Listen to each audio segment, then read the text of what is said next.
தமிழ் சொந்தங்களுக்கு அன்பு வணக்கம்.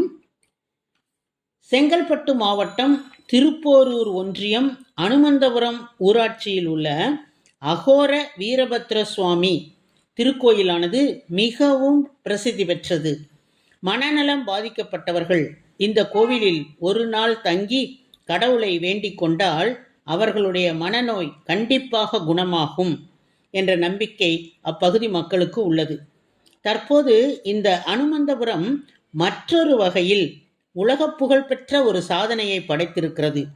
இந்த ஊரில் உள்ள ஊராட்சி அரசு உயர்நிலைப் பள்ளியில் நாகப்பட்டினத்தைச் சேர்ந்த சீதலாதேவி என்னும் 42 வயதுள்ள ஒரு தமிழாசிரியர் பணியாற்றினார்.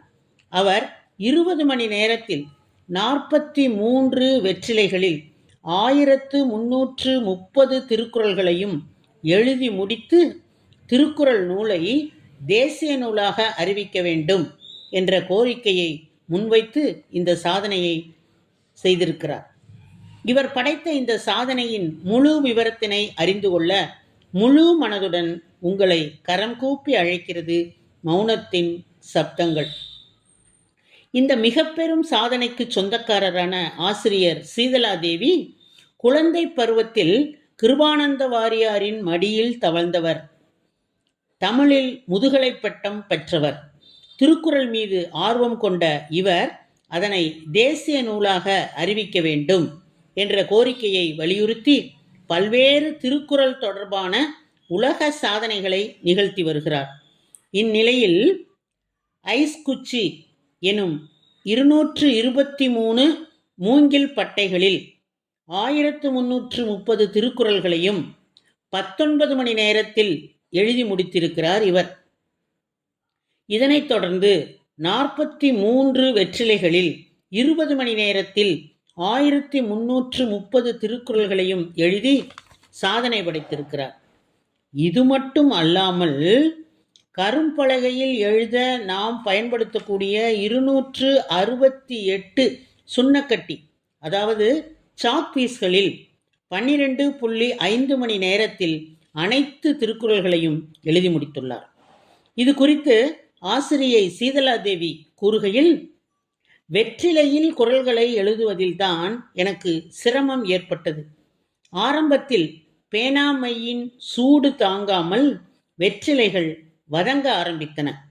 இதனைத் தொடர்ந்து எனக்கு ஒருவர் வழங்கிய ஆலோசனையின்படி அந்த வெற்றிலைகளை குளிர்சாதன பெட்டி, அதாவது ஃப்ரிட்ஜில் வைத்து அதன் பின்னர் குறள்களை எழுத பயன்படுத்தினேன் என்று அறிவிக்கிறார். இவரது சாதனை கின்னஸ் புத்தக நிறுவனத்திற்கு அனுப்பி வைக்கப்பட்டுள்ளது. தமிழகம் முழுதும் பிரபலமான இந்த அனுமந்தபுரம் தற்போது உலக அளவில் புகழ்பெறும் வகையில் இவரது சாதனை அரங்கேறியுள்ளது. இவர் கடந்த 2012ஆம் ஆண்டு அரசு பள்ளியில் தமிழ் ஆசிரியராக பொறுப்பேற்று அனுமந்தபுரத்திற்கு வந்தார். இவரது சாதனையை அறிந்த திருப்போரூர் எம்எல்ஏ SS பாலாஜி அவர்கள் உடனடியாக அனுமந்தபுரம் அரசு உயர்நிலைப் பள்ளிக்கு சென்று ஆசிரியை சீதலாதேவிக்கு பொன்னாடை அணிவித்து புத்தகம் ஒன்றை பரிசாகவும் அளித்து தன்னுடைய பாராட்டுகளை தெரிவித்துக் கொண்டார். தொடர்ந்து அனுமந்தபுரம் ஊராட்சி மன்ற தலைவர் ராஜலட்சுமி சூரியகுமார் தலைமையில் கிராம மக்களும் தலைமை ஆசிரியர் நேரு அவர்களும் சக ஆசிரியர்களும் இவருக்கு வாழ்த்துகளையும் பாராட்டுகளையும் தெரிவித்துக் கொண்டனர். இந்நிகழ்ச்சியில் பேசிய எம்எல்ஏ இந்த சாதனை குறித்து தமிழக முதல்வர் மு.க. ஸ்டாலின் அவர்கள் கவனத்திற்கு கொண்டு சென்று உங்களுக்குரிய அங்கீகாரத்தை பெற்று தருவேன் என்று ஆசிரியரிடம் உறுதியளித்திருக்கிறார். திருக்குறளை தேசிய நூலாக உலக நூலாக அறிவிக்க வேண்டும். இதனையே உலகோர் வாழ்வியல் வேதமாக போற்றச் செய்தல் வேண்டும் என்கிறார் இந்த ஆன்மீக பேச்சாளர், சொற்பொழிவாளர், கவிஞர், எழுத்தாளர், பத்திரிகையாளர், உலக சாதனையின் மாவட்ட மாநில பயிற்றுனர் ஆகிய பன்முகம் கொண்ட இந்த ஆசிரியர் சீதலாதேவி. இவர் MA Tamil, BEd, MPhil, BA ஆங்கிலம், BA வரலாறு, மற்றும் மதிப்புறு முனைவர் பட்டங்கள் 3 பெற்று தன் வாழ்நாளில் மிகப்பெரிய சாதனையை புரிந்துள்ள ஒரு சிங்கப் பெண்மணி ஆவார். வாரியார் மற்றும் திருவாவடுதுறை ஆதீனம், சூரியனார் கோவில் ஆதீனம், திருவண்ணாமலை ஆதீனம் ஆகியோர் ஊட்டிய தமிழ் ஆர்வம்தான் இவரை பெரிதும் ஆக்கிரமித்ததாக இவர் கூறுகிறார்.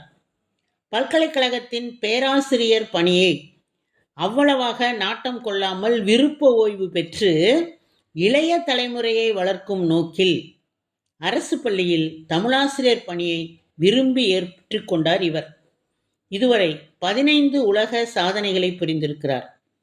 கன்னியாகுமரி திருவள்ளுவர் சிலை வெள்ளி விழாவினை தமிழக அரசு அறிவித்தவுடன் இவர் உடனே அரசுக்கு நன்றி அறிவித்து விழா நாளன்று நாகர்கோயில் முதல் கன்னியாகுமரி வரை 25 கிலோமீட்டர் நடைப்பயணம் மேற்கொண்டு துண்டு பிரசுரங்களை பொதுமக்களிடம் வழங்கினார். இதுவே திருக்குறள் மீதான இவரது ஆர்வத்திற்குரிய மிகப்பெரிய சான்று என்று நாம் சொல்லலாம். இவர் வெற்றிலை, மர கிளிப், சாக்பீஸ், சோப், மண்பானை, புடவை, வாழை இலை, நார்த்தட்டு, இந்திய வரைபடம், சோழி ஆகிய 9 பொருட்களில் 1330 திருக்குறளையும் எழுதி சாதனை படைத்திருக்கிறார். மேலும் அரளி இலையில் தொல்காப்பியம் முழுவதும் எழுதியது, தொல்காப்பியர் ஓவியத்திற்குள் தொல்காப்பியம் எழுதியது ஆகியவையும் இவரது சாதனைகளுள் அடங்கும். இந்திய வரைபடத்தில் உலக அளவிலான மகளிர்களின் பெயர்களை எழுதியது, திருவாசகம் சொற்பொழிவை 48 மணி நேரம் இடைவெளியே இல்லாமல் தொடர்ந்து செய்வது ஆகிய அனைத்தும் இவருக்கு மிகப்பெரிய மகிழ்ச்சியையும் அங்கீகாரத்தையும் அளித்தது என இவர் தன்னிலை விளக்கம் அளிக்கிறார். கலைஞரின் குரலோவியம் என்னும் தலைப்பில் 136.5 மணி நேரம் இடைவிடாமல் பல்சுவை உலக சாதனை படைத்துள்ளார் இவர். தாய்மொழி தினத்தை முன்னிட்டு தாய்மொழி தினம் என ஒரு புடவை முழுவதும் எழுதி அந்த புடவையை உடுத்தி விழிப்புணர்வு பிரச்சாரம் செய்திருக்கிறார். All India book of records இவரது சாதனைகளை உலக சாதனையாக பதிவு செய்துள்ளது.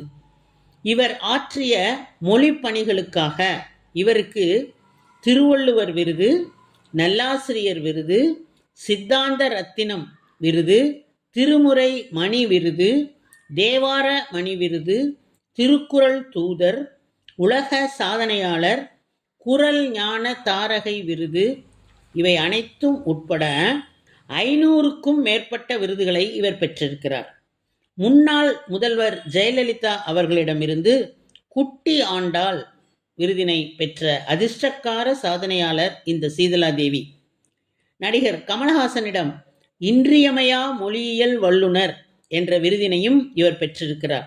தமிழும் திருக்குறளும் எனது 2 கண்கள் என்று கூறுகிறார் இந்த குறளரசி. இவரது சிறந்த அர்ப்பணிப்புக்காக 2002ஆம் ஆண்டில் மதிப்புமிக்க ஸ்ரீ ஆசியா விருது இவருக்கு வழங்கப்பட்டது. இவர் அகில இந்திய திருக்குறள் பண்பாட்டு ஆய்வு மைய நிறுவனர் மற்றும் தலைவர் என்பது குறிப்பிடத்தக்க செய்தியாகும். குறட்பாக்களால் நிரப்பப்பட்ட புடவையை இவர் காரைக்குடியில் உள்ள தமிழ்த்தாயின் சிலைக்கு சூடக் கொடுக்க வைத்திருக்கிறேன் என்று ஆர்வத்துடன் கூறுகிறார். மேலும் எனது இலக்கு மற்றும் கனவு எல்லாமே தமிழின் அறத்தை பறைசாற்றும் விதத்தில் அமைந்த திருக்குறளை தேசிய நூலாக அறிவிக்க வேண்டும் என்பதே ஆகும். அதை நிறைவேற்றும் வரை எனது தமிழ் பணிகளும் திருக்குறள் சார்ந்த பணிகளும் உலக சாதனைகளும் தொடர்ந்து கொண்டே இருக்கும் என உறுதியாக பேசுகிறார் நல்லாசிரியர் மற்றும் குறளரசி சீதலாதேவி. திருக்குறளை ஒரு தந்தை நமக்கு தந்த தாய்ப்பால் என்று போற்றக்கூடிய நிலையில் வள்ளுவன் தன்னை உலகினுக்கே தந்து வான்புகழ் கொண்ட தமிழ்நாட்டில் பற்பல சீதலாதேவிகள் தோன்ற வேண்டும் என்ற என்னுடைய உள்ள கிடக்கையை உன்னதமாக எடுத்து கூறி உம்மிடமிருந்து விடைபெறுவது உங்களுடைய அன்பு தோழி கீதா.